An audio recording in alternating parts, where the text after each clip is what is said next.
Across New Orleans, residents like Leah Namer find themselves trapped between unfinished street repairs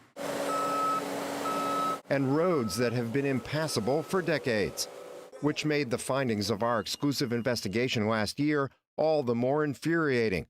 We discovered a $123 million deficit in a federal street repair program called JIRR, even though FEMA had almost $400 million just waiting in D.C. for the city to use. The way that things are happening in the city with money, we're supposed to be going to schools or infrastructure, and it's just not for whatever reason. That's unacceptable.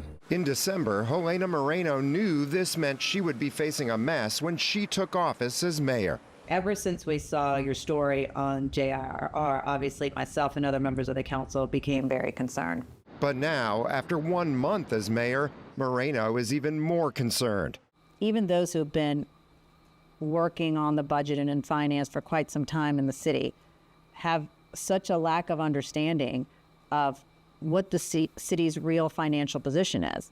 In her first extensive one-on-one interview as mayor, Moreno told me her team lifted the financial hood at City Hall and were shocked to find more than 1,500 vendor contracts, 100 separate bank accounts, and commingled sources of revenue feeding the same accounts.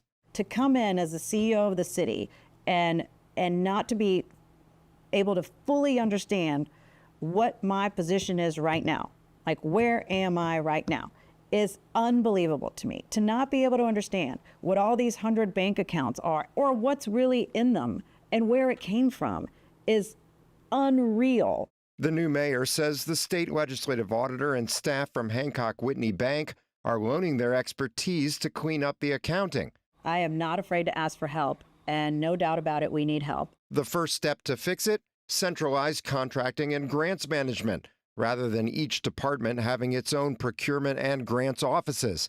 We're going to have one contracting department where we know where all the vendors are going, who's got what, what's owed when, so that we can all stay on track of these payments. And will those contracts be up to date and available on the website, because that has not been available? And that part, yes. And overall, the resource that we've had online to look up contracts, even myself as a council member couldn't find them. To chip away at a $222 million operating deficit, Moreno announced furloughs for most city workers starting next week. She also plans to cut other expenses like the mayor's Mardi Gras ball, while bringing in more revenue by trying to sell property, including 200 city vehicles, and by seeking to raise sanitation fees, maybe even while cutting curbside recycling.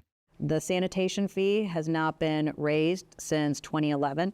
We're at about $24. Jefferson Parish is at about $35. We're well below where we need to be. But that $24 used to pay for 2 days a week, and now it only pays for one. If you increase it, asking to increase it, would that increase the number of days of service, or still 1 day a week? Look, it could. It all depends on how the council decides to do it.